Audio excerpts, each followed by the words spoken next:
Alrighty, hello everybody. Welcome back to some more Osu Mania 4 Key World Cup 2023 action. We've got some more quarterfinals coming at you. We've got a winners finals match here. We've got the United States versus Chile. That's our 2 seed versus our 7 seed. I'm really excited for this match. I'm one of your non-biased commentators. I'm Toph Daddy, and I'm joined by yet another non-biased commentator, Sparky. How's it going?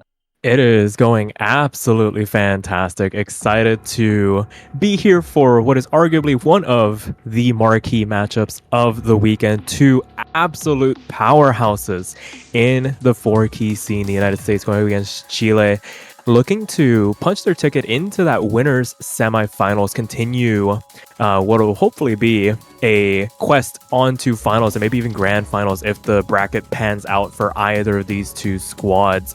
This is going to be a very, very close matchup as it has been in years past. I don't actually think these two meet up all that often during this World Cup, so we're probably going to be in for a bit of a show now.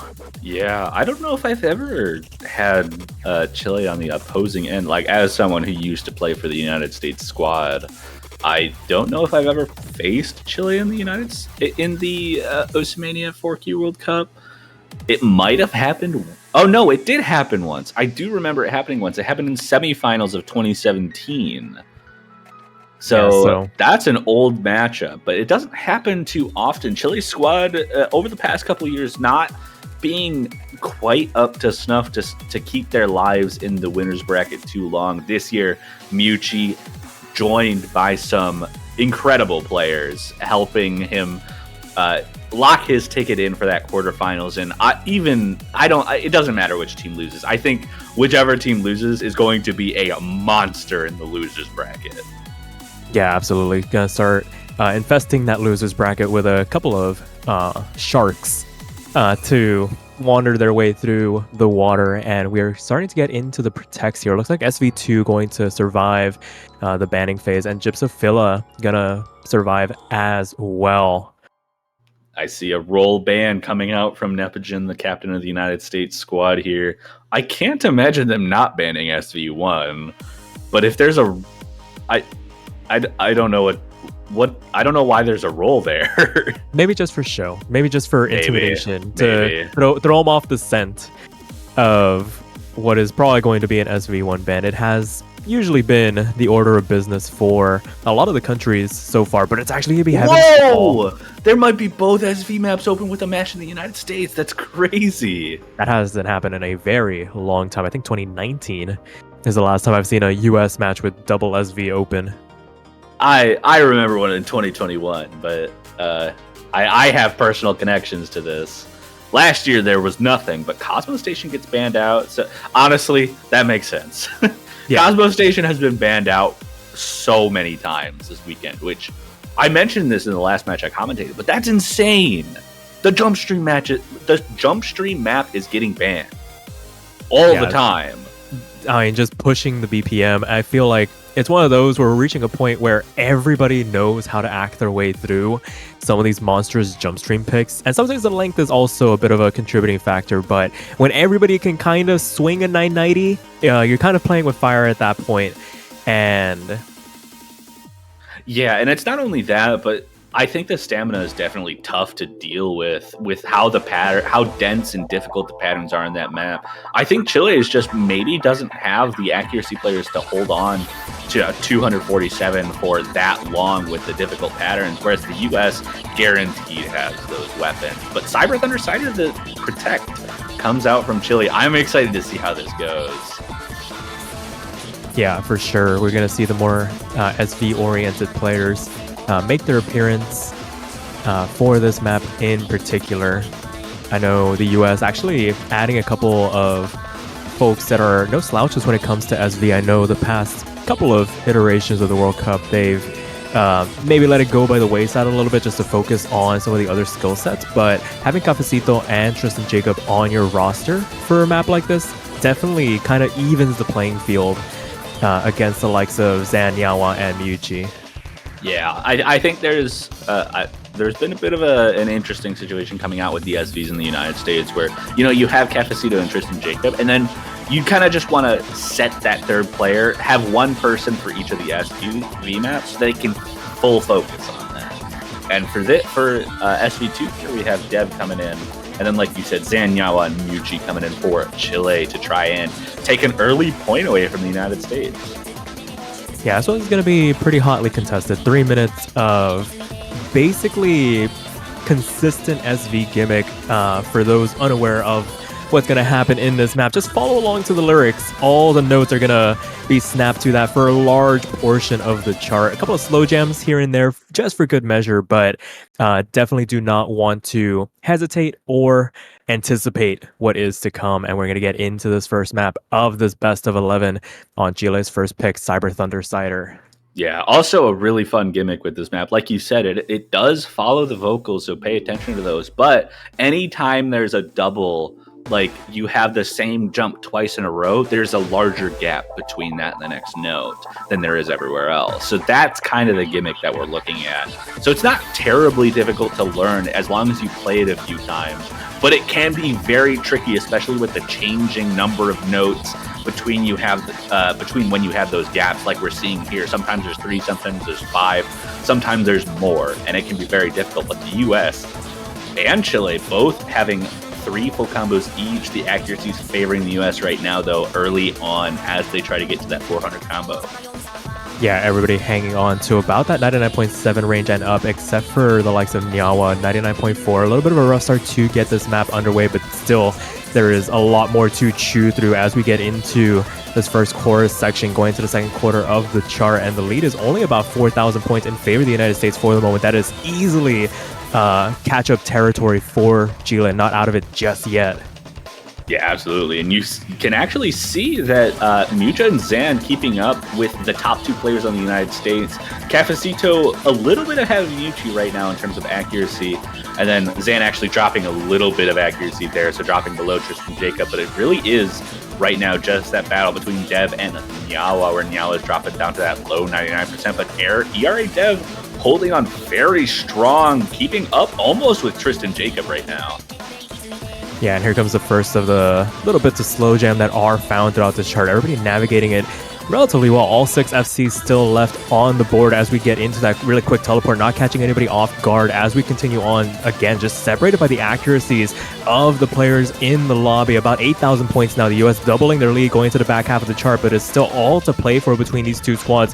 Anybody blinks, and that lead is going to immediately skyrocket one way or the other. Oh, we actually did see a little bit of accuracy drop from the United States. Tristan Jacob and Dev both dropping down to that 99.6. Though Nyawa finding a similar drop down below the 99% now, and that is helping the United States hold on to the lead despite Zan and Muji both holding on to incredible accuracies right now.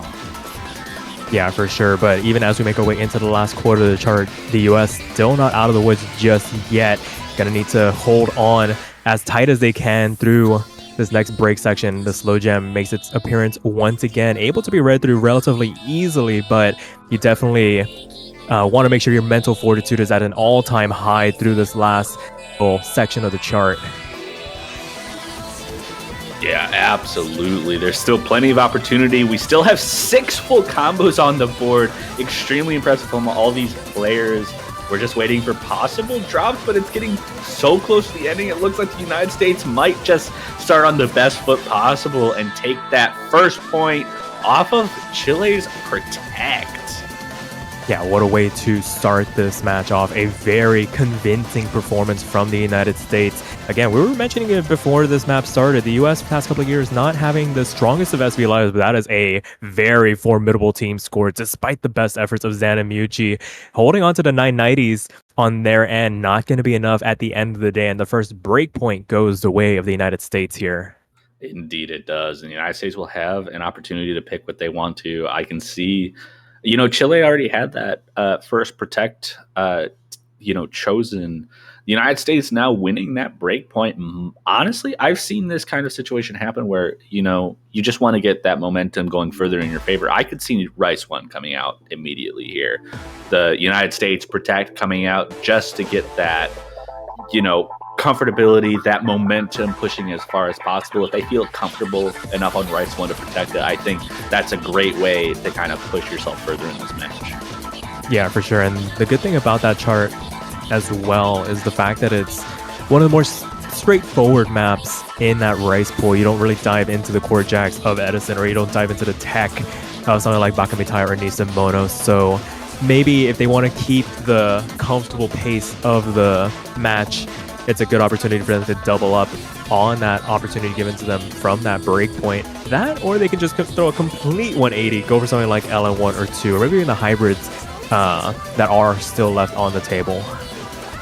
I could absolutely see anything coming out from the United States at this point, though. I know that they're a very comfortable Rice team. I think they have the feeling that Chile is going to end up picking into the long notes and hybrids if they don't. So I think that they're not going to want to pick into something that Chile is more comfortable with. And Nisemono comes out as Rice 6. I think this is a good pick coming out of the United States here. I've said it before, I think this is maybe outside of Rice 2, the most physically demanding map in the Rice pool. It is tough. Yeah, there can be some arguments made for that. This is definitely a very physically demanding chart for what is expected of these players, at least at a quarterfinals level, maybe pushing the boundaries of the upper end of that quarterfinals range that these players were expecting. But if there are any lineups that can do it, it's definitely these two in front of us right now. We're going to see the substitutions for the United States. Cafecito departs for Nepogen. Yeah, and I think Tristan, Jacob, and Dev staying in makes perfect sense here. They're both incredibly good accuracy and Rice players, and on a tech map like this, which despite being that like very high physicality requirement, is pretty straightforward as far as the rhythm goes. It's mostly 1/4. Even with the BPM changes, it's still mostly 1/4 or straightforward. Like it doesn't like have high rhythmic variance and like polyrhythm type stuff. It's just really, really straightforward. As long as you can keep track of the BPM, you should be able to act this just fine. And Tristan and Dev are the perfect two players to put in for this. And the Chilean team also has 3 great players for this, keeping their SV squad in. I think this is just going to be generally the top 3 for that Chilean squad. Yeah, for sure. We get underway. The United States' first pick in this match going to be Nisemono coming through here. Very hot starts for almost everybody involved. I think Tristan and Zan finding a bit of accuracy drops in their own right as this leaderboard going to be flickering back and forth for the early goings of this map. Yeah, Zan finding an early combo break. It is before the 400 combo, so a break from here on out will be more impactful to the score than that miss from Zan, though that was the lowest accuracy player on the side of Chile. So it is going to be a little bit more impactful there, though. Nepogen trading that miss a little bit more impactful in terms of the overall combo effect that that's going to have, but the accuracy should still favor the United States. So this is a very close lead, especially with that 99.99 from Yuchi. Yeah, they are continuing their momentum from last week, and we see them getting one of the rare 100% as Nyawa and Zan finding the drops, not able to lend their support to Miyuji in their endeavors, and the United States able to walk away from this first half with a 10,000 point lead in the bag. LS Dev, the only player for the United States, holding on to that 99.9 to try and contest, basically neutralize this advantage that Miyuji has built up for the side of Chile. Yeah, but despite needing to, potentially neutralize that, you have Tristan and Jacob and Nepogen both holding their own against the two players, Nyawa and Zan, who did find breaks just before that extended break where the players saw their scores. The United States knows what's going on here. They just have to hold on in order to keep this lead, but we've seen a couple misses coming out from some of these players, and this ending can be super uncomfortable, especially with that really awkward stream that comes at the end with so many implied mini jacks and difficult patterns. Yeah, as we start to build up to it, the patterns start to get a little bit more dense to read through. Everybody hanging on as best as they can. Last quarter of the chart left to go. Things are going to start to pick up, go from 10 to 11 as Nyawa being the first one to drop on the side of Chile. Not going to help their endeavors on this comeback as they find another one. The BPM starting to pick up once again, but the lead is expanding in favor of the United States as we continue on here. And they're the only ones finding the drops right now. And, I mean, there's not really much you can do on the side of Chile with those drops not being answered back from the United States, and Zan falls as well, and that might be the final nail in the coffin for the run of Chile. The United States going to be able to capitalize on the breakpoint earned on SV2 and make it 2-0. I need you to avoid the right side of your screen right now. Oh, that's not legal. That's not human. No.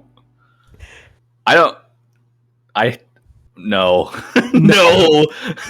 is the correct response to this score. No, Mucci is inhuman. We're going to run out of platitudes to describe just how physically dominant this player is and has been for the past couple of years, coming to a head now. That is two of the most disgusting plays I have ever seen in back-to-back weekends from one player. If Mutri's getting that on arguably the most difficult Rice map in the pool, I can't imagine what's going to be happening in semis and finals. I forget semis and finals. I don't want to know what they have on Edison. That is going to be a conversation for another time as Chile turn course a little bit here. Dive into the middle of the map. Was going to be Forever Women Hybrid 1. The chance to try and break up the streak that the United States has built up here. Doing what they can. They're avoiding the SVs now. They did get quite handily. There was a nice score lead for the United States. That said, I do think SV1 this week is harder than SV2, but I imagine that might come out later in the match if Chile feels like they're backed into a corner. But this hybrid going to be coming out. We see immediate swaps out from a couple of players, both Zan and Nyawa coming out for Chile, being replaced by Main, Kokumi, and Bambi FNF. And the United States has Tristan, Jacob, and Dev both swapping out, waiting for the replacement player. I imagine Hello Sun and Peach Marrow will end up coming in for this. Maybe Cafecito if they're able to keep their accuracy in check for a map like this.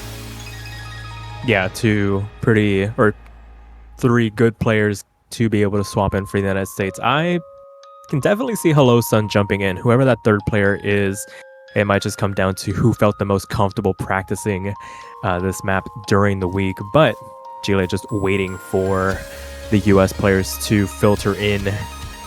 Or the United States can have Mucci. that would work. That would work, yeah. Just the transfer has gone through. Visa has been given. Yeah, Visa's been approved in the last 2 minutes. And we do see Cafecito come in for the United States. Probably going to stay here to back up Nep. Definitely no slouch when it comes to hybrids and LNs, but definitely probably more well known for their Rice accuracy. Definitely. We're still waiting on that third player for the United States. I think we've both kind of agreed that it probably is going to be Hello Sun. And there they are. Hasn't featured a lot in the first couple of weekends. I feel like maybe just time zones getting in the way of their availability, but able to see them here in the quarterfinals now. It's probably early afternoon for them, a pretty sweet spot time for them to be able to jump on. So gonna eagerly await to see how they perform on this map.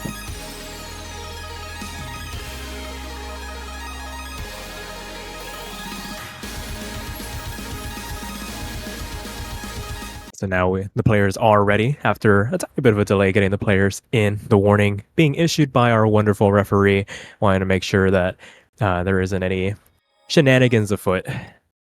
And we're going to get into this third map of this best of 11. We are going to dive down into the hybrids, take a bit of a break from all the Rice action we have been seeing so far. Let's see if Chile can answer back this 2-point streak that the United States has built up here. And again, very strong starts across the board. A couple of players taking a little bit of damage through that introduction, but all 6 players holding on to their FCs through that opening burst. And then the next one comes through. Everybody hangs on into the first break of the map.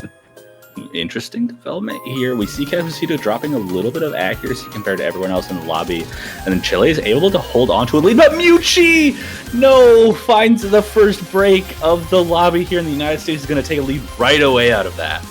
Yeah, the one player on the side of Chile that you don't want to find having those combo breaks because of the fact that they do have such dominating accuracy over everybody else.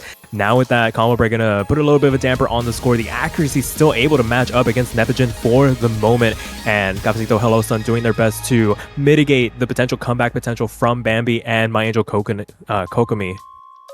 Yeah, indeed. The accuracy is lining up pretty interestingly right now. You see Hello Sun, or I guess Nepogen better in that case, holding on, neutralizing Mucci's accuracy here. And then Cafecito a little bit below both My Angel Kokomi and Bambi FNF, but Hello Sun's accuracy holding close to Nepogen's, definitely giving that lead, though it is shrinking just a little bit. Cafecito's accuracy might be just a little bit too low to hold on to the lead, especially with that vice grip on accuracy that Mucci has. And that lead is shrinking super, super fast. We only see about 2,000 points of lead right now as we're getting into the last quarter. And simple mistakes could definitely give us over with Bambi FNF. That's a second full combo gone from Chile. Second full combo and the highest full combo accuracy gone on the side of Chile. Mucci notwithstanding, and that gives the United States a bit more of a cushion to breathe on during this last eighth of the chart. You're going to be able to take that and run with it, expanding it to about 12,000 points and climbing no breaks so far on the side of the United States on this outro. And the last note comes around. Well, maybe not the last note, but the last few notes. And the United States is able to take a second break point here. Just a couple of misses. That was really close. I think without the two misses, I would imagine that the Chilean team might have taken that. So hybrid might be an interesting point of attack for this team. Yeah, for sure. If not taking the point outright, at least making it at least maybe about 1,000, 2,000 points of a margin. But with that being said, the United States successfully takes their second break point in this match, an opportunity for them to basically quadruple down on this point streak, building up a real full head of steam as they are probably going to jump back into the rice pool, and the protect comes out. Gypsophila gonna be the pick here for the United States. Nisimona went really well for them before. I imagine Gypsophila will be pretty similar. There's almost like an order to this in this situation. Like, as far as the rice pool is concerned, there is a clear order in which ones are the most physically difficult. I think Cosmo Station is by far the most physically difficult just because of the stamina requirement and the really dense pattern with the Ocho prevalence. And then you have Nisimona and then Gypsophila right after that. And then the last three, I'd probably say Edison goes next in terms of the physical capability. But, you see that order, and it makes sense for the United States to kind of follow that, keep it as hard as possible, make sure that Chile is making as many mistakes as possible. Yeah, worked out on Rice 6, see if they can continue that trend. I mean, there is, of course, the X factor for Chile in Miucci on these types of picks, where if the United States isn't too careful and multiple players start finding drops, Chile can definitely find themselves capitalizing on that if things were to go completely awry. But we'll be getting into this fourth map of this best of 11. Gypsophila, the United States' second pick in this match. Indeed, we have the opening. Many players holding on to the 100% through these first few easy notes to hit. Two left, Mucci and Hello Sun, who holds it longer. Where does it place your bets now? Before everything flies off the handle a little bit. It's Mucci, holds it longer. Yeah, it's a pretty confident bet you can make. I think that's fair. That's what's expected. But the fast streams come out, and Chile actually holding on to an early lead. Hello Sun having dropped a little bit of accuracy on that transition into the streams. And everyone holding on to very strong accuracies out of this opening. Yeah, hovering in that 99.7 plus range. I feel like that's going to be the bar that everybody needs to maintain throughout this map. About 2.5 minutes to read through some really dense, speedy streams. And as we begin this next build-up, everybody climbing back up into that 99.8 range. A lot of 99.9s across the board. Nep, Dev, and Miyuji all bearing the mark for everybody to achieve right now as we make our way into the back half of the chart. The second set of streams start to come out, and nobody has blinked so far. Yeah, you mentioned the 99.9s, but even now the lowest accuracy is still only 99.79. There's so much room for error, but Zan is the first drop here, finds a combo break to the side of Chile, and that lead just skyrockets there. Yeah, it's very unfortunate there. The one bad part about reading streams this fast is that if you find a single hiccup, you can definitely column rush your way to a couple of 200s, maybe even 100s if you're not too careful. And it looks like that affected them as we make our way into the last little bit of the chart, down into the 99.5 range. Not really much that Chile can do to contest against this outrageous accuracy from the United States. 2.991 in quarterfinals is pretty wild. 1-200 team wide. What is that score from Miyuji again? You're not supposed to do that. Okay, but they have 36. Can we talk about the fact that two players in the United States, Nep and Dev, also double-digit 300s? Like, there are players that's capable. A wild set of scores there. Like, the performances across the board on maps like this, the level these players push each other to is something to be applauded. This pick. I'm actually 100% on board with this pick here.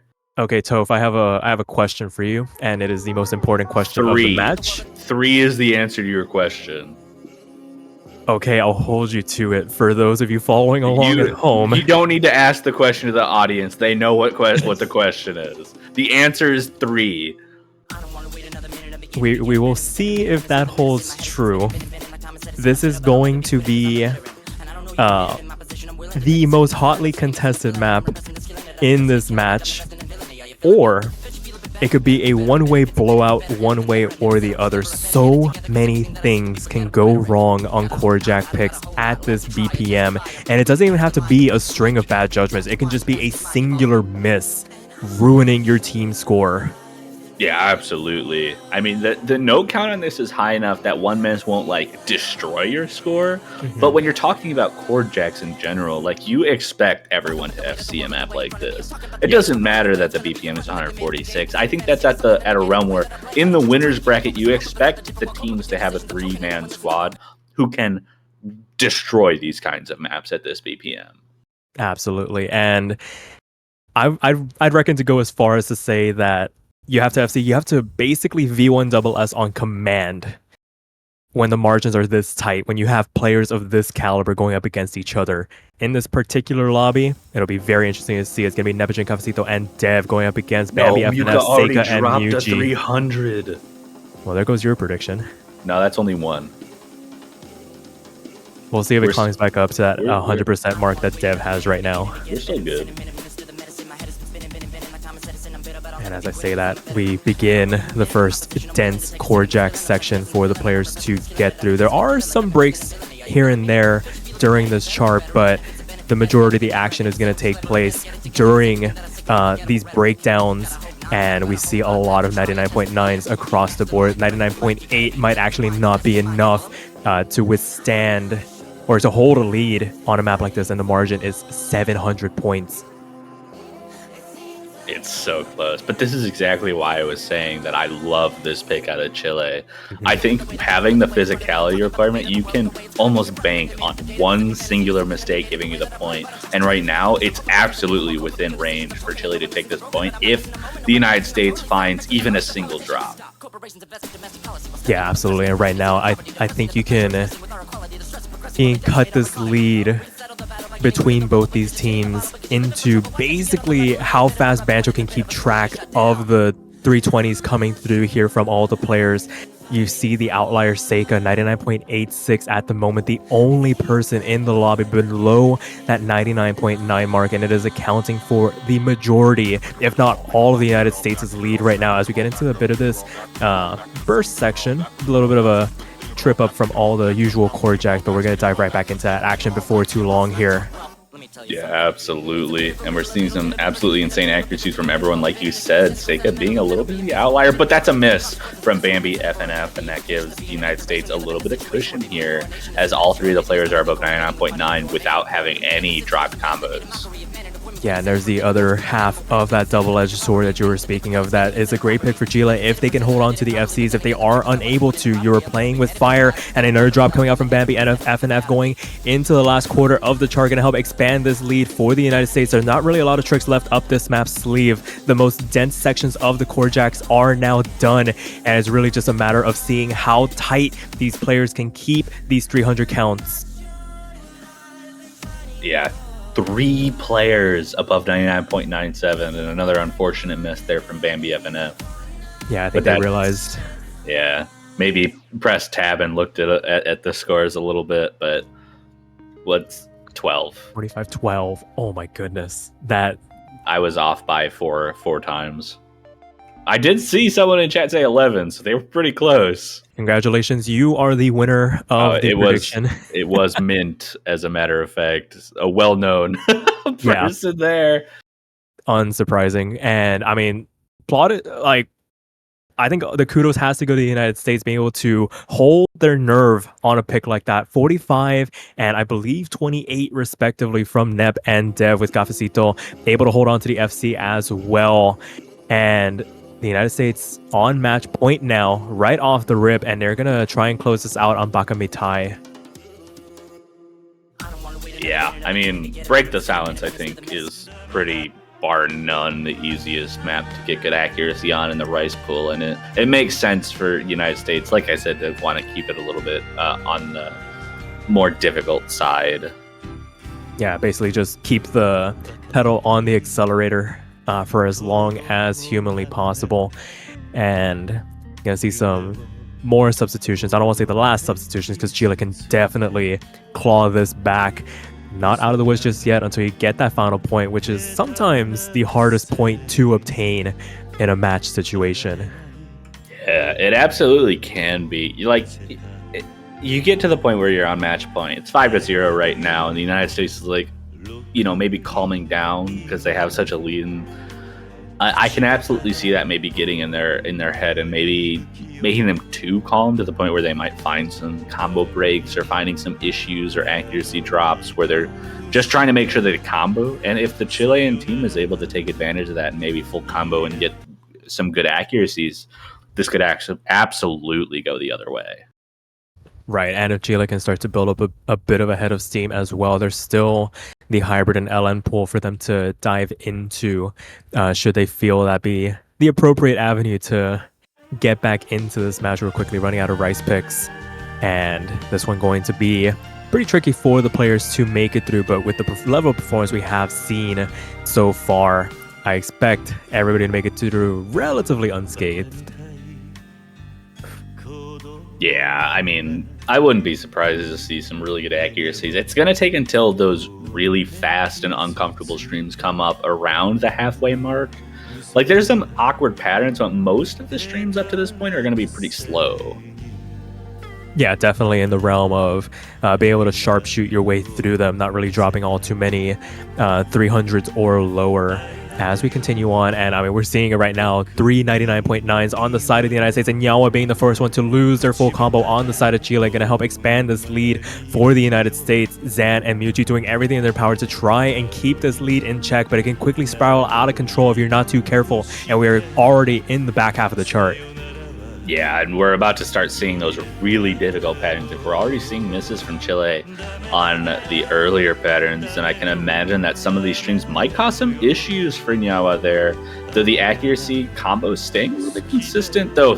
Triple 99.9. No, that's a miss from Hello Sun, though. That'll trade it back, but the accuracy on the side of the United States still enough to hold on to a pretty significant lead as we get into the final quarter of the map. Yeah, 0.3% the difference between Hello Sun and Yawa. Both players losing their FCs, Dev and Nep holding down the fort for the moment. Muji doing everything in their power to try and mitigate at least one of the United States' players as Zan tries to keep their head above water as well. Last little chart left to go, and the door is quickly closing on Chile to try and wrestle this lead back. There might not be enough chart left for them to do so. And there is not. As the final long note finishes, the United States will successfully complete their sweep in this winner's bracket match. Muko with another insane ratio, but falling behind with that 103 wonderful scores there. I don't really know what else to say. Really great match from both teams. It's unfortunate that we saw a sweep like this, but the Chilean team performed absolutely insane this match. Yeah, for sure. Definitely some standout performances, but it's really just trying to culminate the performances into one cohesive score, and the United States just having that little bit more cohesion, able to make it through some of the harder sections of some of these charts and able to punch their ticket into the semifinals at the expense of Chile. Not out of it just yet, just going to make the run through the losers bracket. And oh boy, what a team to go up against next weekend. Definitely watch out for them. But Toph, as always, when we reach the end of these matches, there's something left for us to do. Why don't you tell the people what they can expect now that this match is over? You know, round of 32 and round of 16 came around. We had our commentary availabilities. Mm-hmm. I've been missing this part of commentary so much. You gotta be ready. We have on the OSU store. I think there's something that just was added there that might help support the tournament prize pool. That might help support the players here. It might help support the staff here. I'm having trouble remembering the word. Do you remember what they're called? They are called banners. The banners have finally arrived in the OS store, and for the low cost of $2.50 USD, you can support your favorite team in the Mania World Cup, even if they have been eliminated from the tournament. Toph, you want to give us a little bit more information? Absolutely. You can buy your banners on the OSU store, like you said, for $2.50 USD. They'll be under profile until the end of the tournament to support whatever team you think is going to win, or whatever team you support, whatever team you want to show your support for. Like you said, even if they're already eliminated, as long as they made round of 32, you can buy a banner for them. And the best part of all, if you predict the correct winner of the that was a weird thing. I'm a United States fan, so I bought a United States banner. But if you pick the correct winner of the Osimania 4K World Cup, you get to keep your banner for longer after the tournament ends. Yep, so go ahead and head on over to the OS store, pick up your banner, support your favorite team, help keep these productions running better and better every year. There's still plenty of more action to come. We have Canada going up against Mexico in about 23 minutes before we take a bit of a break, get into the back half of the quarterfinals weekend. But until then, we will catch you guys later. See you guys then.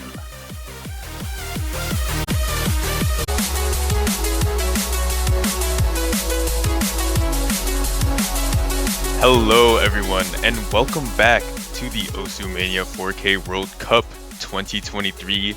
We're here in the quarterfinals, and we're just about in the back half of the matches, and we've got a real good one for you guys this time around. It's Canada versus Mexico in the losers bracket. My name is Dan Escape, and I'm joined in the commentary booth by Eliminate. How are we doing? Hello, I am doing good. Thank you for asking. And yeah, this match, we have the Canadians versus the Mexicans, and this does, to me, look like it can be a very good match if both teams play their cards right. And these seedings aren't far apart either. There's quite a bit of a gap, but it's not too far when we look at last round and how all players performed as individuals and as a team. So I think this match can be really interesting.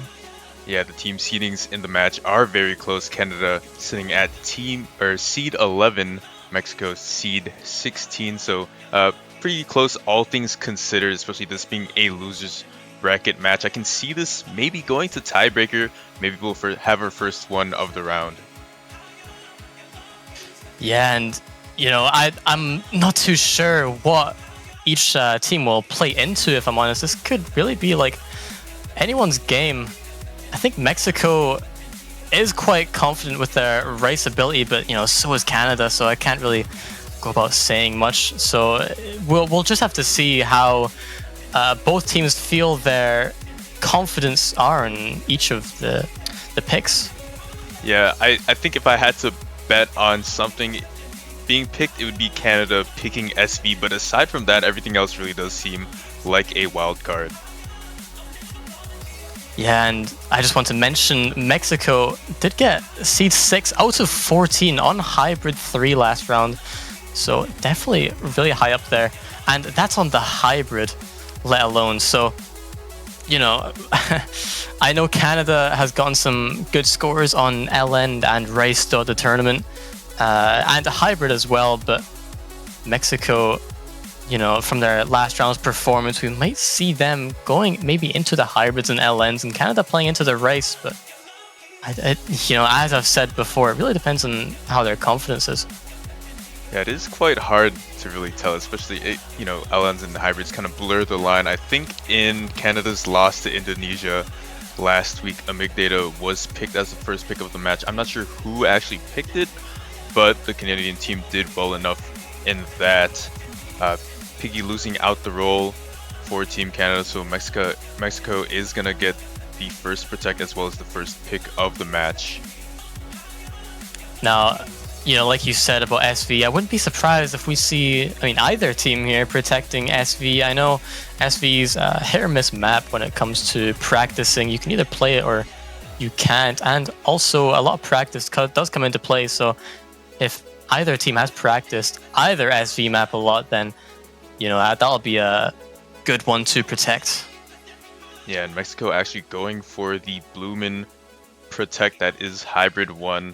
A lot of density LN sections with some jacks involved, and then of course the streams and stuff like that intertwined. I think it is a pretty good pick for Mexico, especially considering you have Plutus and Envy to really back up the scores for that. And then Canada going for the SV2 protect. They want to play Cyber Thunder Cider. It's been played a lot this weekend, so we're going to see more of that.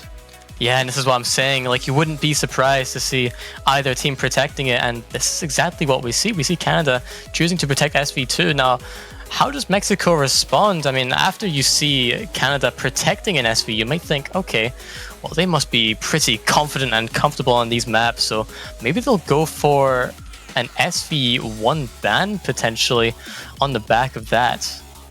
Yeah, certainly. Canada going ahead with their own ban, going for an LN3 ban. Pretty interesting, but I think it maybe makes sense against a team like Mexico. Mexico up to bat for their ban, and I'm not sure what they wouldn't want to go for, but they are going to go for SV1 like you said. They don't want to play any SVs. They're gonna have to play SV2 though at some point in this match. I'm not too sure. Sorry, I might have missed it. I'm not too sure what Mexico protected there.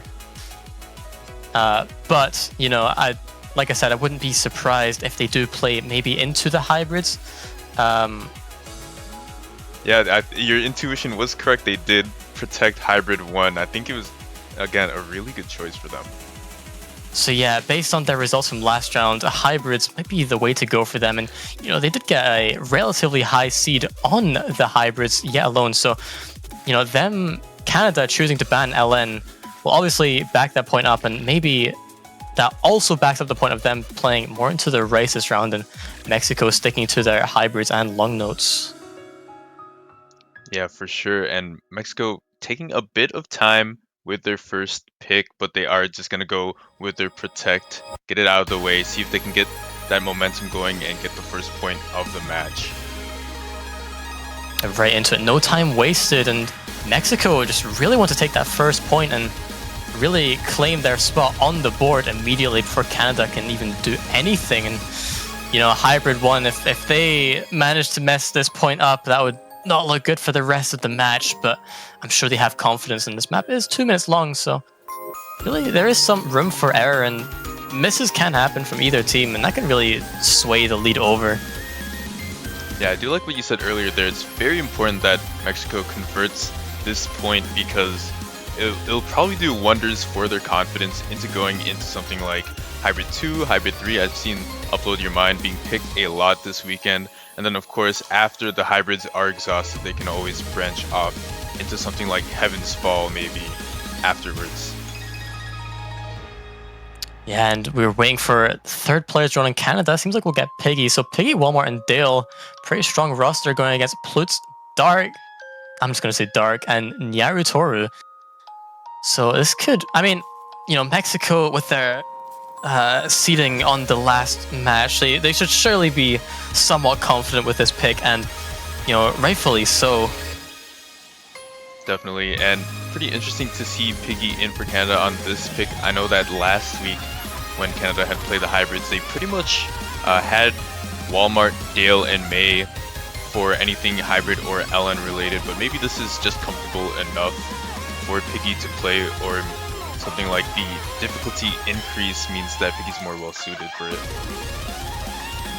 Yeah, definitely. I mean, all that practice offline, off the server, we can only guess how confident each individual player is on a map, and maybe just the other players aren't feeling too good for this map, and we can have some alternatives to take it instead.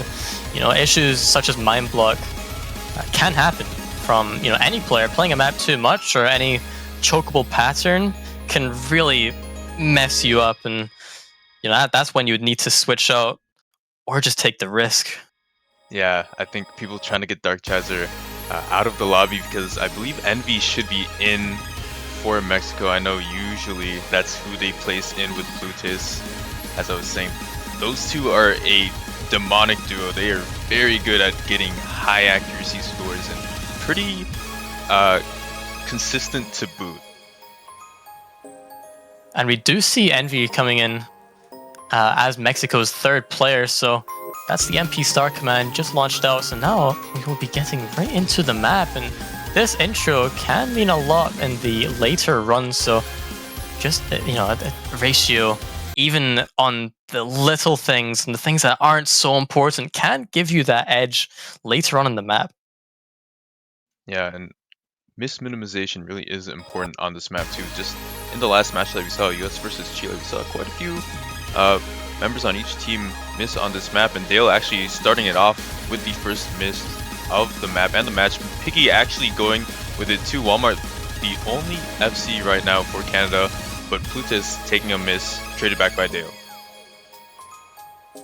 Yeah, those misses early on were not going to be good for Canada, and this map does get really dense later on as well. This is one of the denser hybrids, to say the least, and that one miss from Plus does not counteract the misses from Piggy and Dale. This is an already 16,000 point lead, and we're so early on in the map. That's not a lead you'd like to see if you're rooting for Canada here.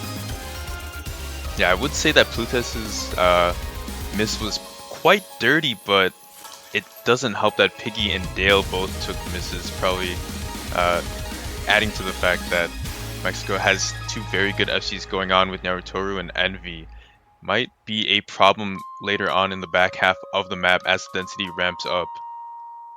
Yeah, only halfway through the map, and we can see the 12,000 point lead. This is quite a good advantage to have if you're Mexico here, and even a miss I don't think would cut it. You would need two misses from Mexico to bring that lead back, or Canada to step up their accuracy, but it looks like it's slowly but surely edging towards Mexico's favor. As I say that, Mexico does find a few act drops. Naruto, I see, drops a few 200s as well, but it's still remaining consistent and still edging towards Canada now. Roughly 10,000 points of lead still to Mexico.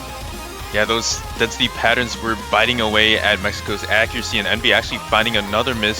So currently the only FCs on the board are Narutoru and Walmart. Both of them need to hold on if they have any chance of hope in winning this map for their team. Finally, the score slides over to Canada's side as Envy takes yet another miss. Yeah, those misses right at the very end cost so much points, and that will give the lead back to Canada. And if they don't mess up here at this ending, Envy is still missing, still choking this map, and Piggy manages to find that trade, but there's only a few seconds left, and that will not give the lead back. Canada will take the first point. Dale finds that miss, gets a bit scary, but still 12,000 point lead to Canada, and yeah, they will find that first point and a break point at that. Yeah, very important first point for Canada, taking off Mexico's first pick. And can we talk about Walmart's score? Almost a 990. Definitely a big reason as to why Canada was able to stay competitive in that map for so long and able to convert this point. Yeah, 989k, very impressive score, 6-200s, but also Naruto with the 10-200s as well. Very good scores in this lobby, and that really was looking like Mexico's point right until the very end there. So now it's Canada's pick, and I wonder if they're just gonna go right away with SV2. I think they have a couple of other options. It's just really when you want to pull the trigger for them. Yeah, I mean, SV might be a good pick if you're Canada. Just go straight into it and take that second point, have that early lead in the match. And yeah, it does seem they will pick SV2. If they're that confident on it, then having that 2-0 lead this early on will be very, very good for them later on in the match. Canada getting up their SV squad. That's going to be Piggy, Dale, and I believe usually Stability plays SV, but honestly anyone on the Canadian roster can really step in for them. For Mexico, we're going to see Plutus and Envy. Usually they are the kind of perma stay-ins for Mexico no matter what the map is, and then Shadow GM is one of the SV players. Usually you'll see them on LN or Hybrid as well.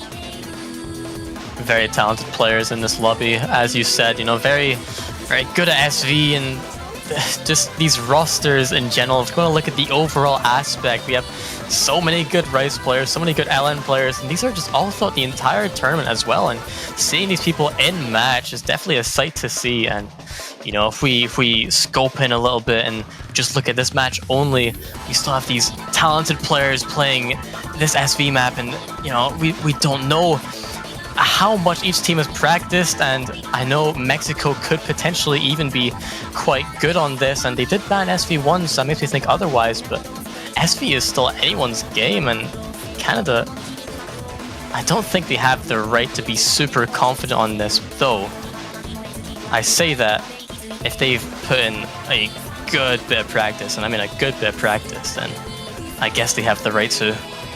Yeah, quite a scary thought to think about. Usually, in my mind, if you're a team that wants to ban SV, you had better practice the other SV that you know are leaving open.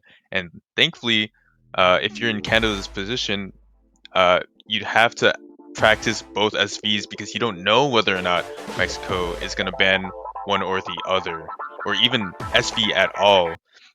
So splitting that attention still means that Mexico has a decent shot at this. Yeah, I believe May might have crashed or something right as that map started. That's why the abort command was issued. We're missing player 1 there in the top left. Thankfully, it was cut out pretty early. And they're back in, so now we'll just wait for all players to get ready, and we will get right into this 3-minute long map, one of the longer maps in the entire pool at that, and it is being an SV map. So a lot of memory comes into play here. Yeah, definitely, and also I think the OD is pretty lenient, OD7, so people like Plutus and Envy should be able to get really good ratios in this. In general, we've been kind of lowering the OD on the SVs round through round. I think it started off at 8, last week was 7.5 for both of them. Now I think we're getting to that around 7. It should stay there, or you know, around there for the rest of this tournament. And I'd also like to point out to people that are watching who maybe don't play Mania or haven't dabbled around it too much, the star rating at the bottom there says 3.34 stars, but as you will see very shortly, this map does not play like a 3-star. That is the gimmick of SV. Yeah, always can't count on star rating for maps like these. Very, very tricky. I think that a lot of places where you can hit very early, and as we see here, Shadow GM actually having trouble with the rhythms involved. It is mapped to the vocals, and just getting a 96% means that Canada is going to have such an early lead. And yeah, that accuracy drop from Shadow GM, I mean, no misses have been dropped, but it's still a 13,000 point lead. That is basically a miss, but all players still full comboing, and Shadow will try to recover that, but does also find that miss in the process. Canada looking really confident, all players staying at a 99.8. impressive team score by Canada so far. Dale taking a couple of early 200s, just like I said, but Piggy and May holding strong. Very good supportive scores by them. Envy and Plutus right now. Pretty good FCs, all things considered, but it's just not enough in the moment. Yeah, I mean, 3-minute map, but we're almost halfway through the map, and the 40,000 point lead, and it just keeps growing in Canada's favor. And Mexico will need to really up their game and climb their accuracy if they want to even get a chance to bring this back. And also, we'll need to hope that Canada finds some misses, because they're looking really consistent so far. Shadow finds another miss, which will just give them an even bigger lead. Yeah, we're going through this very hard slow jam part, probably the hardest part of this map, and Shadow TM taking a couple misses, Envy as well. So only FC left for Mexico is Plutus. Pretty good score by them, but again, Canada with May and Piggy's FCs as well as Dale. I mean, this triple FC is insane right now. Definitely the reason why they protected it. Super confident on this file at that, and they were all 99.8s, but still, I mean, Piggy's still at the 99.83% accuracy, and Plus is almost there trying to battle with Canada's top player, but needs the other players in their team to back them up. But unfortunately, both players have found a miss, but they are about the 400 combo cap. The score lead is just way too big to even think of a comeback at this point.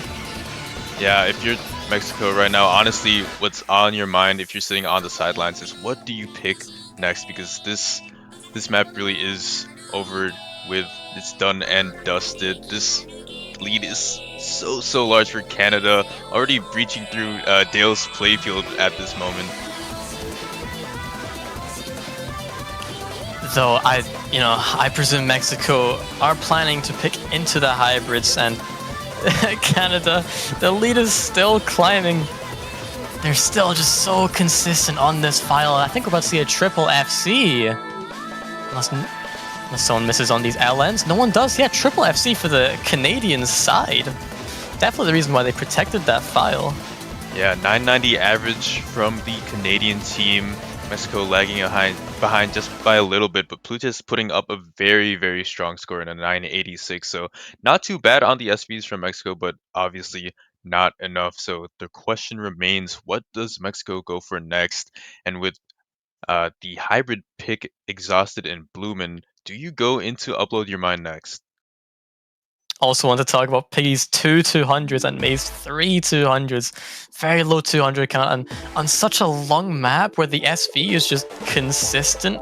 The amount of consistency that even you need as a player to maintain that accuracy is incredible. So really impressive feat shown by those two players. Yeah, certainly. Really goes to show how good of an SV squad Canada is. I mean, if they do advance after this match, other teams should be looking out for them and certainly should be probably striking an SV pick against them, just like Mexico did. Now, I wouldn't be surprised to see a hybrid pick from Mexico here. I mean, even an LN, seeing that Canada bans an LN makes me think that maybe they're not so confident on the LN maps in general, but it could just be that one map, which I'm too scared to try and pronounce. Yeah, I think everyone has been having troubles with that map, so I'll abstain as well. Bloomin' was pretty close, all things considered. I think it was something like an 8,000 point loss, something like that. Only decided by a couple of misses, and honestly, there were a lot of misses in the lobby in general, so it could have been anyone's game. But Mexico going for Gypsphilia, they want to really show their strong arm in the Rice department, and I think they do have that. Yeah, but this is quite surprising, actually. I mean, Canada does have a really good roster for Rice, and Mexico, knowing they have the advantage on the hybrids. I mean, the hybrid that they chose was really close just until the very end, where they had some unfortunate drops. So hybrid probably was, in my opinion, obviously I'm only a spectator, hybrid probably was the better choice, and Rice one really makes me question their abilities here. Yeah, we're just gonna have to see, but I mean, if Mexico does take this point from Canada, it does lead into some other good roads later on for their picks. Stuff like Break the Silence, which is the mixed rice, or Bakamitai, the dump pick, could be considered good choices, again, if they win this pick. I mean, yeah, if they do take this point, then that will give them a lot more confidence on the race maps. But however, if they do lose this point, that's going to give Canada a 3-point lead. So this point is probably even more important than the first map that they chose. Definitely, you do not want to be down 0-3, because that would mean Canada is halfway into winning the match. Don't want to let that opportunity slip past you. And with Mexico, they're fielding Envy, Narutoru, and Dark Chiser. Canada's gonna see May, Dale, and GD Mem on this streams pick.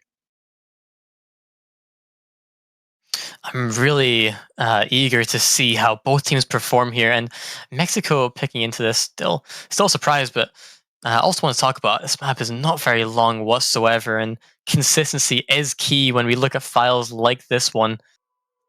So ratio might play a good factor here, and just as long as Mexico don't find their chokes, as all matches do go, if you find any chokes, that can really cost you a point. And if we don't see that from Mexico, they could potentially even take this point and surprise me even.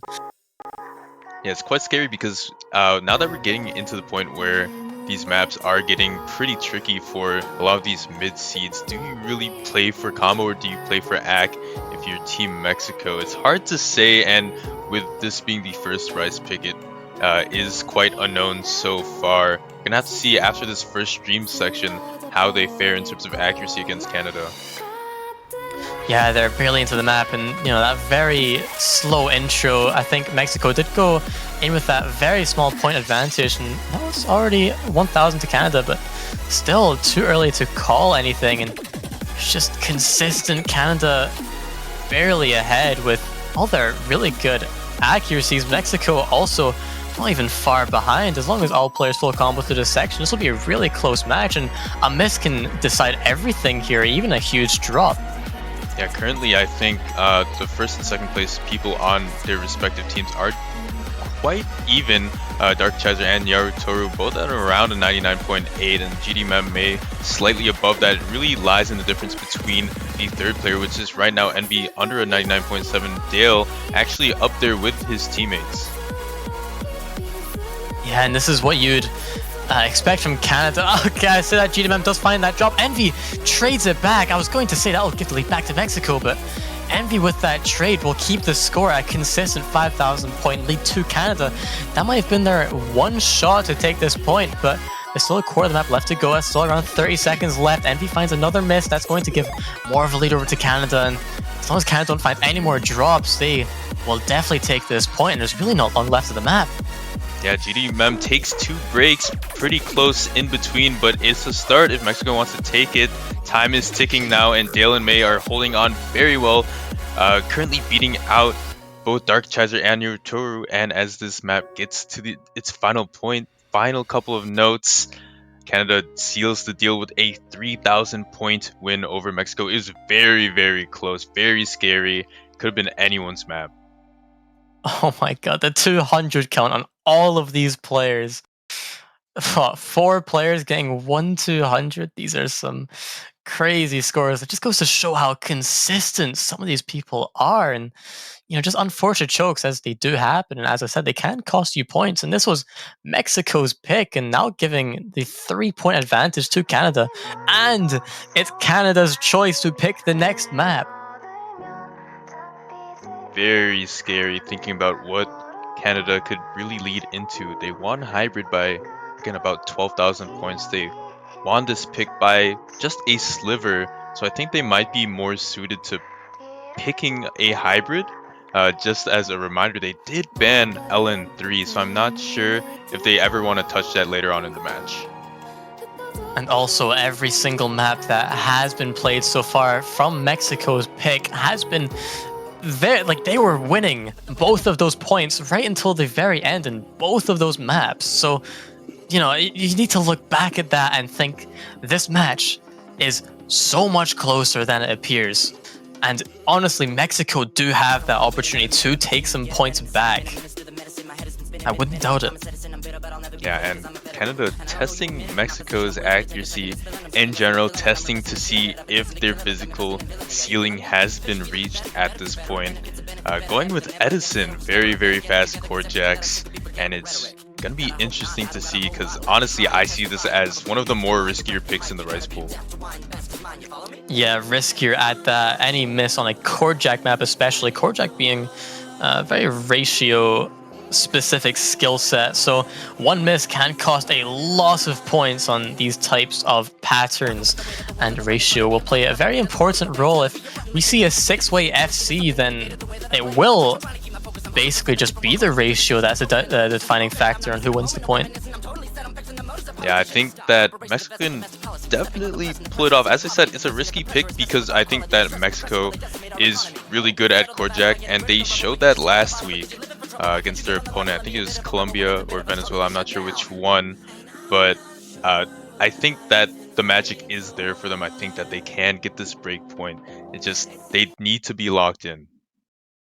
Yeah, judging by that previous race map as well and how it was so close, I'm not too sure how the ratios fare against each other, but we did see some chokes from both sides, and all it takes is for one team to choke less. As funny as that sounds, but that is all it takes, and the point can go the other way. I think one of the people that you should watch out for on the side of the Mexican team is going to be Plutus, but Narutoru actually with the V2 SS for quite a while, and as we finally get into the density or like dense section of this core check pick, we see Canada get this very slight lead at the start. All three of their players above that 99.9, and Narutoru holding on well, but Plutus and Dark are actually falling and lagging a little bit behind.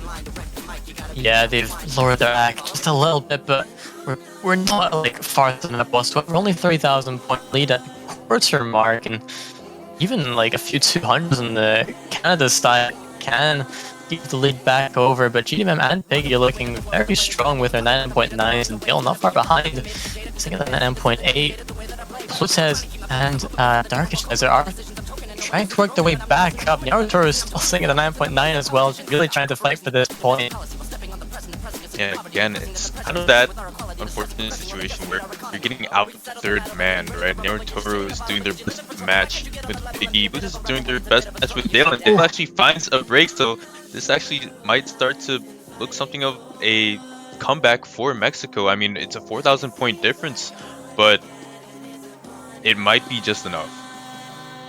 Yeah, missing right at the very end of that section, just before the break, and not even at the 400 combo cap yet, so that will give Mexico some room to take this lead back. 2,000 point lead is slowly but surely going into Mexico's favor, and as long as they all hold combo and maybe just get that accuracy in there, they can take the lead, but almost at the 400 combo cap, and it's still sitting at around 2,000 to Canada. Yeah, Dale finally getting back up to that combo cap, so any bleeding that had happened has been fixed and bandaged up for the Canadian team. But Dale actually finding yet another one, reopens the wound, and yet a third. Naruto trades it back, but is that enough? I think that will be it. There's not really much left of the map to go, and those two misses traded, so the score shouldn't really change much, but accuracy can change it. It's so close.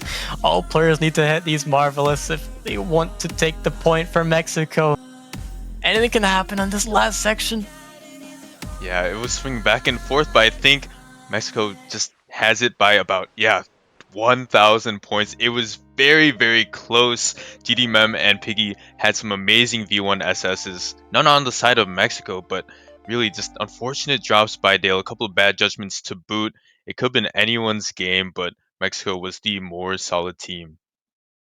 Yeah, Mexico taking that opportunity, taking the break point back. The one that Canada stole from them, they're taking back. So Mexico are finally in it, and it's their pick again, so can potentially bring this game to a 3-2 for Canada. And Mexico, all it takes is just another break point, and they have shown confidence and proof that they are good on these Rice maps, and every map that has been played so far except the SV has been so close until the very end. So seriously, anything can still happen. Mexico can still take these points away from Canada. Oh, definitely. And Mexico getting this next pick, has a couple of good choices. Again, I think that Break the Silence might be good, or something like Could Heavens Fall maybe be something in the minds right now. I mean, if you're Mexico, I mean, the hybrid was very close till the end, and so have both the rice maps, as I've said previously, and you really do have that leeway in picking whatever really you want, because it has been so close, and it does seem like they will go for hybrid too. They did have a significant lead, not too significant, but they did have a big lead on hybrid 1 for most of that map, so it does make sense that they will pick into this. Yeah, I forgot who it was. I think it was Envy that took a couple of unfortunate breaks that led to Canada finally getting that lead in the end and notching in that point. But I think that Mexico has shown that they've really locked in that consistency as the match has progressed. So this is a good time to take out Up Your Mind. So if they win this one, they could probably go into Calculator as well.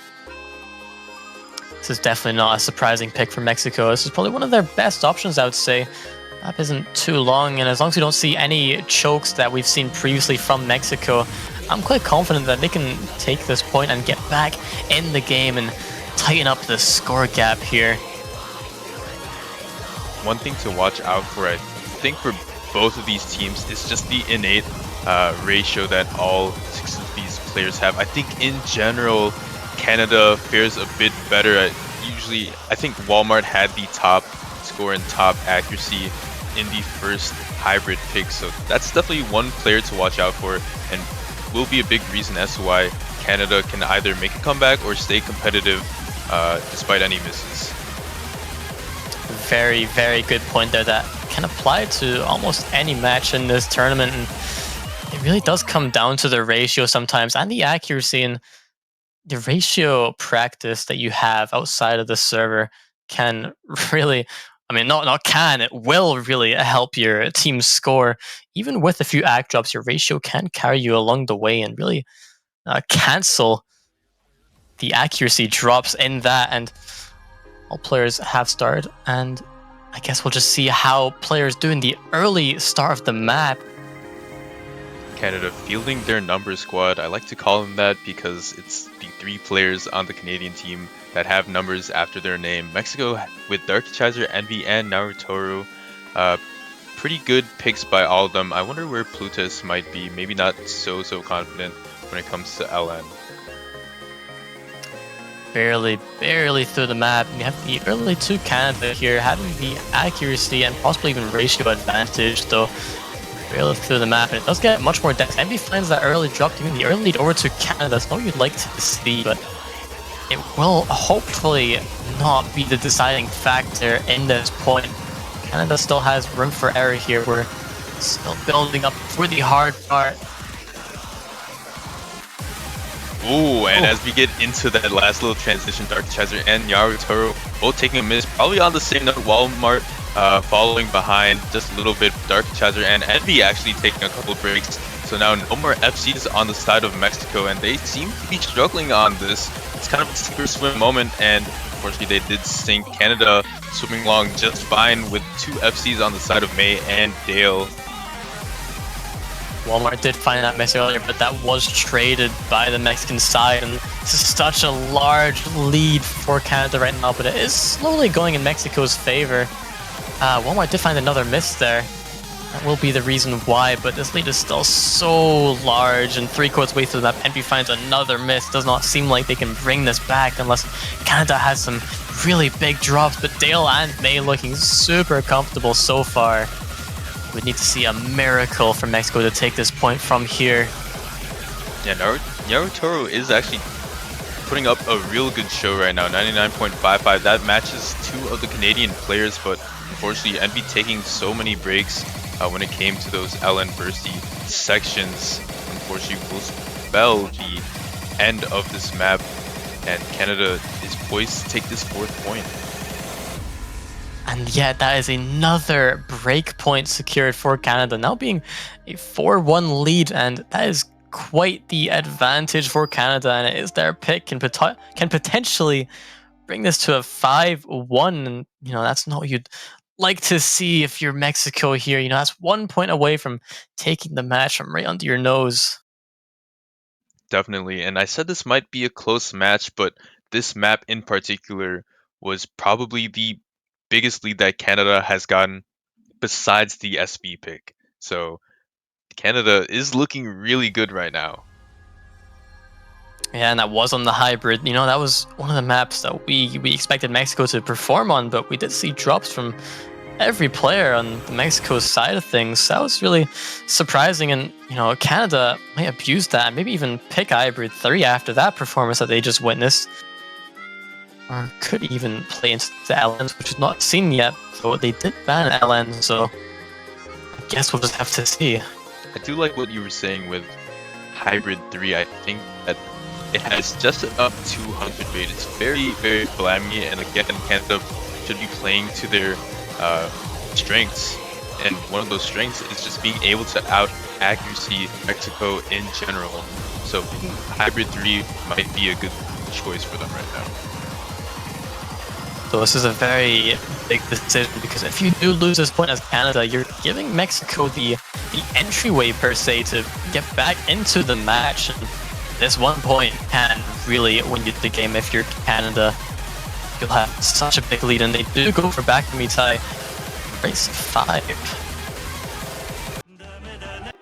That is a very, very scary pick. Remember, on Gypsophilia Rice 1, very similar map to this, it was decided by pretty much one miss. So Canada playing with fire here. We're gonna have to see how this turns out, but Mexico definitely won't go down with a fight without a fight. As you said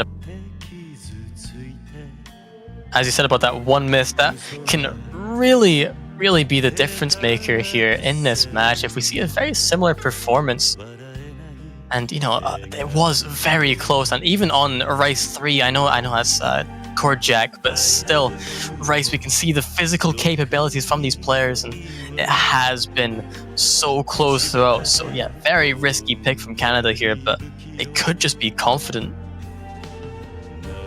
It really is up to the Mexican squad to basically afford no misses on this map and look for Canada to maybe make a mistake of their own. I think that is what's needed in order for Mexico to safely and securely take this point. And this map is on the short end of things, only sitting at 1:50, quite short. And you know, the shorter map is, the more a miss can mean, and can cost you even more points than it should if you're playing on a much longer map. So consistency is much more of a factor here when we look into the team performances. And it's not like Gypsophilia where you have a lot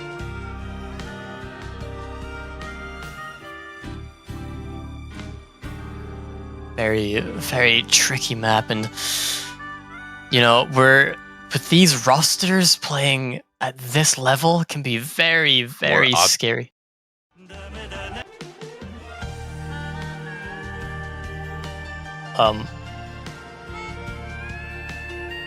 Sorry, I think it just died there, but yeah, so all players now rated up, getting into the 6th map of this match. And if Canada do manage to take this point, that'll be a very good and advantageous lead for them at that.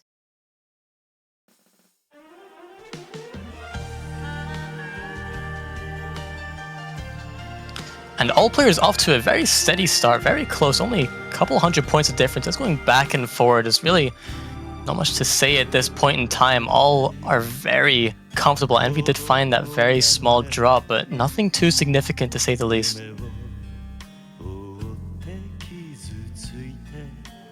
Alright, that is a couple of technical issues, but yeah, Canada taking this quick lead. Only about a fourth of the map in, but one thing to watch out for probably is Envy. You don't want them to up that accuracy as the map goes on in order for Mexico to kind of slide that lead back to them.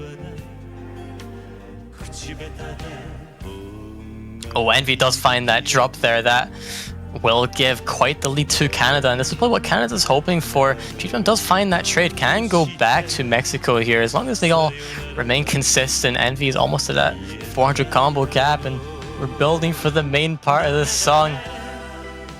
Everyone is just still remaining consistent. The 3,000 point lead is barely even changing. Mexico will need to up their accuracy game if they even want to take this point, and it's just slowly going in Canada's favor. We'll need to see another drop from Canada if we even want Mexico to get back into it, or even some severe accuracy drops.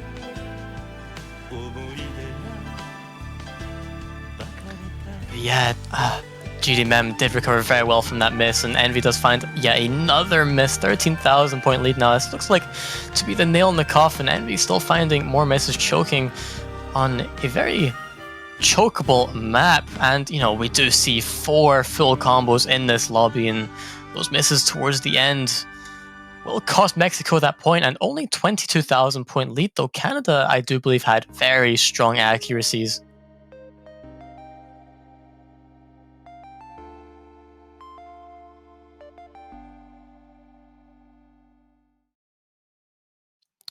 Four full combos, and May with the V1 double S as well, and GDM and Dale really not far behind as well. Darkachizer, Narutoru also really close to that V1 double S, and Envy with the very unfortunate misses, but still would have been much closer if not for those misses. The ratio difference is still so close between these teams. And now it's Mexico's pick. This next pick can be their last map of the tournament for them.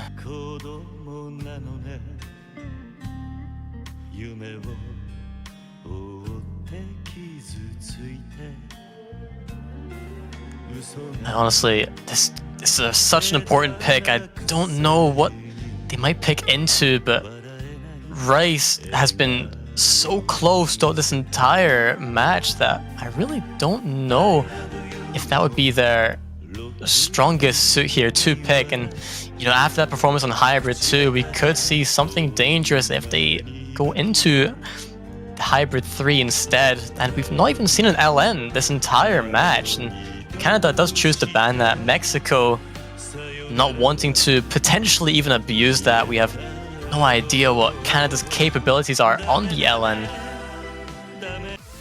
Though they do have some strong notable players, Mexico will go into LN2, as I just said, and can potentially look for any weakness that the Canadians might have on these files. But this can definitely be very dangerous. They're taking a risk that we just don't know how good Canada is. They did ban it, so that might give Mexico a little bit of confidence in picking this, but it's still very undecided.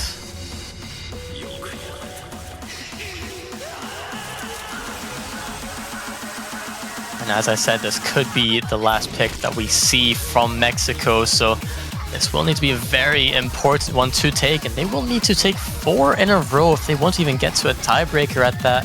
It's looking very dangerous from Mexico, and will need to really give it their all if they want to stay in it.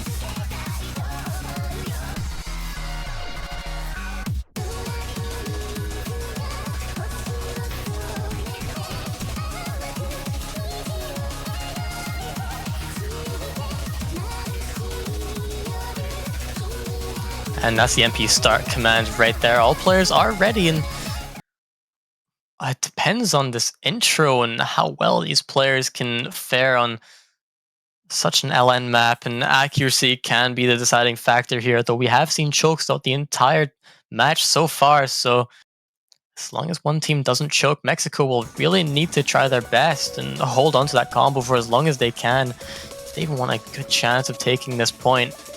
Canada might potentially be strong on this, but we'll just have to find out as we get into the map. Yeah, back again. Finally, after a couple of technical issues, hopefully things are fine now, but I think that Mexico, just in general, should be pretty good on this map. Canada banning LN3 means that there's kind of a LN weakness maybe on the side of the red team. So when these density patterns really kick in, and they are pretty fast, maybe we'll look to see a couple of misses. And yeah, core of the way through the map, 4,000 lead already to Canada. That's the accuracy advantage. No one has dropped any misses yet, so this is Mexico. They'll need to up their game a little bit to maybe try and narrow this score lead, but it's slowly but surely going to Canada's favor, but misses can really bring that back. Narutoru does find that miss. That's going to even more so give lead towards Canada. Yeah, Narutoru taking that miss, that's not who you want to see miss if Mexico wants to keep this map competitive. Walmart, May, and Dale doing so well as a trio. All three of them pretty much in line with each other, putting up a very monstrous team score as we get into the back half of the map. Yeah, Plutes did find that miss as well, and that's not really what you'd hope to see. That's already halfway through the map, and Canada have such a big lead, 19,000 points almost, but that's still just under a minute and a half left to go, so there's still room for error, but Mexico will really need to full combo the rest. The hope is falling away from them, but as long as they can all full combo, Canada might find some drops and can still potentially maybe even take the point, but it will be a tough one. Yeah, tough indeed. Again, time is ticking and the window of opportunity is closing, and the worst thing is that Mexico can't really do a thing about it except for try to hold on to their combos as long as they can. The ball is in Canada's court, and with Dale missing, it's a start, but it's not going to be enough just yet. We're going to need to see a couple more. That will definitely get some of the score back towards Mexico, but Plutes does find that trade, and not a very good one at that. That will give more towards Canada, but Dale also finds yet another miss, but there's such little time left on the map that we'll need to see some even more strokes. May finds a miss, so to start 4 misses at once, and the score lead is barely even changing. Now going back towards Canada. That was Mexico's hope right there, but with only a few seconds left of the map, that will be Canada's point and Canada's match. Yeah, that last little Ki proved to be deadly for a lot of players, but Canada survives the storm and comes out of it better. Walmart with a very good FC, one of the only ones in the lobby. And again, Canada taking it 6-1 versus Mexico is very close on a lot of the maps, but unfortunately, Canada just looked to be the deeper team. And yeah, we've seen some very good scores throughout this entire match, and very close ones at that. All the Rice maps that were chosen, most of them at least, were very close until the very end, and definitely gave each other a run for their money. That match was so much closer than it appeared. Even looking at the 6-1 that Canada had, it definitely felt much closer than that. For sure, and with Canada winning, Mexico unfortunately is knocked out of the losers bracket, out of this tournament. Canada gonna be advancing on.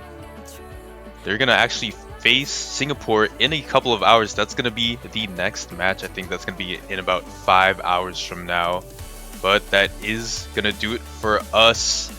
Before we go, I just want to advertise that we do have MWC banners available in the OSU store. So if you guys are interested in supporting the OSU team, the staff, and of course the players, then go ahead and go to the homepage of OSU. Top bar, you want to go to the store page, click on the products, and you'll see the profile banners there. Makes your homepage look really cool. Yeah, definitely go check that out. And yeah, that will be us for now, and we will be back in 5 hours from now, or 4 hours from now. Yeah, 5 hours from now. Where we will see Canada versus Singapore at 4 UTC. So stay tuned for that. And that will be all from us. Unless you have anything left to say, Dynascape? Nope, that'd be it. Hope you guys enjoyed this match. We're going to be coming back very soon with a lot more. Hope you guys enjoyed, and we'll catch you guys in the next one.